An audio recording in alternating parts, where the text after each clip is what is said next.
Yo, what's going on, everybody? It is Monday, November 13th. Not a whole lot to talk about today, folks. There's not every single day something to talk about. I mean, lots of times, when you kind of reduce market action to just daily movements, if you try to ascribe reasons behind these daily moves, a lot of times it's just noise. And that's why we always have to be aware of the big picture, the macro picture, because that is, those are your charts. That is telling you what's going to happen as we move along. And so I continue to say that the overarching picture is bullish. We're having very strong fiscal flows and, running like 2 trillion annual deficits.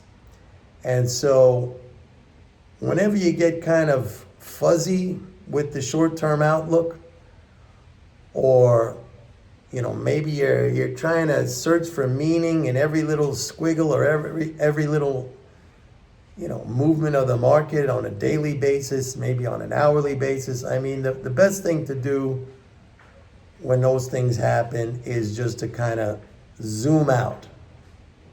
And when I say zoom out, I'm talking about just refocus on the big picture in your head, and that will clarify everything for you.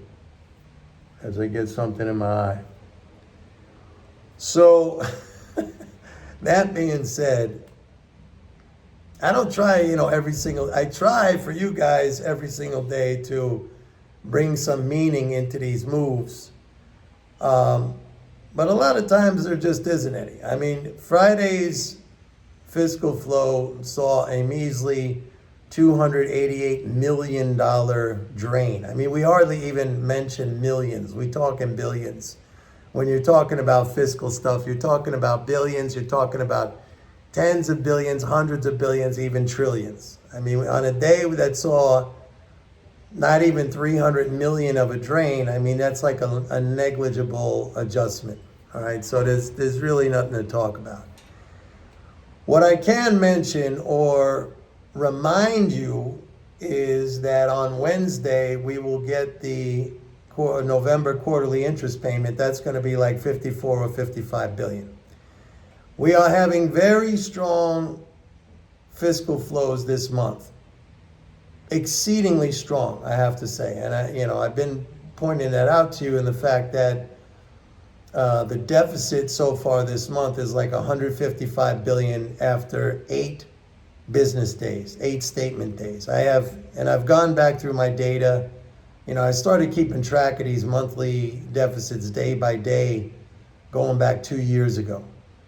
And there was nothing comparable. No other November, no other month of the year, and any other fiscal year going back at least 2 years, there was nothing comparable to this. So this is a very significant November at the very least. And next, on Wednesday, we'll get a 55 billion addition. So it's very powerful. And normally, what I have seen is that, and what I also remind people of, is the fact that these peaks in the fiscal flows every quarter that usually come with these quarterly interest payments, they tend to also be short-term peaks in the market. All right? And I have been, warning, if you want me to use that word, or advising that it could be the same right now with the Wednesday's quarterly interest payment. However, I'm just going to add that the flows are very strong this month, and that could easily take us into the corporate tax drain on December 15th.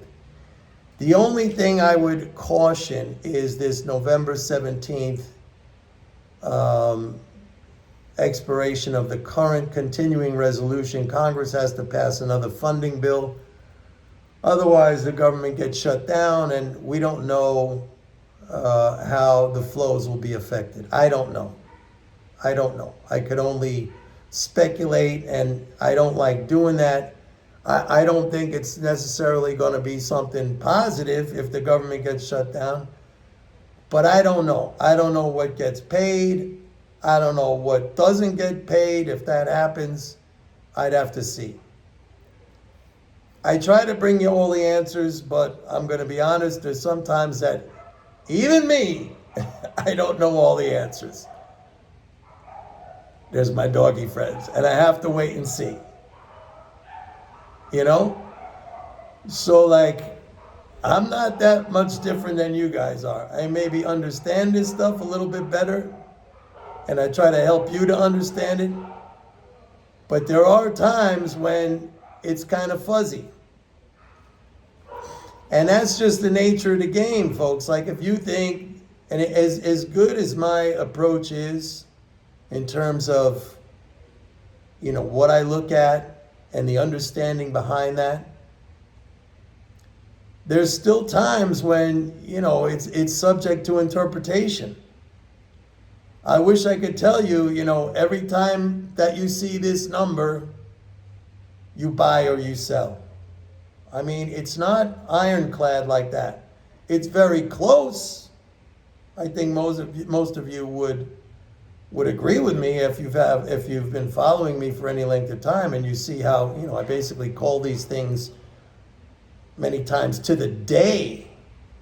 Okay?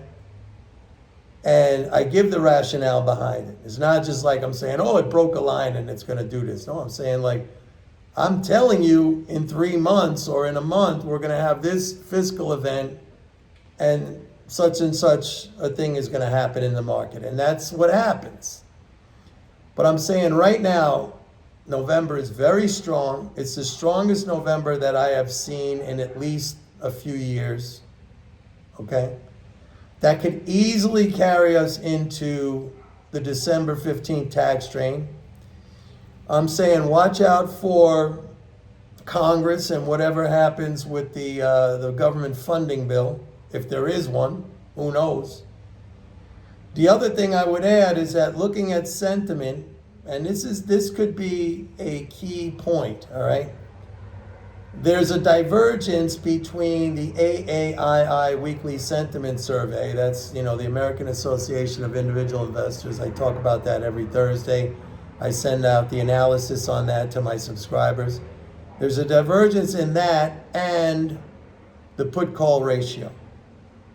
Last week, the put-call ratio jumped up. There were 4 out of 5 days last week when it was above 1.0. And interestingly enough, on Friday, when we had like a 400-point rally in the Dow and like a 60-point rally in the S&P, that thing was at 1.13. You would think on a big bullish day like that, it would be below 1.0 or below 1. It wasn't.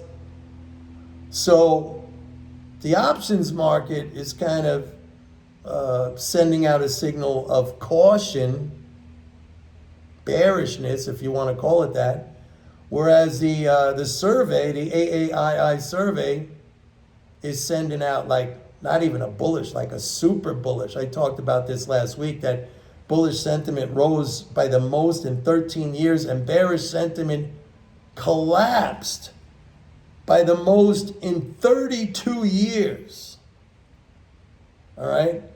And normally when you have a divergence like that between the two sentiment indicators, at least the ones that I look at, the put call and the AAII, you tend to get a market going sideways for a while until they line up. When they line up, that's a good contrary signal.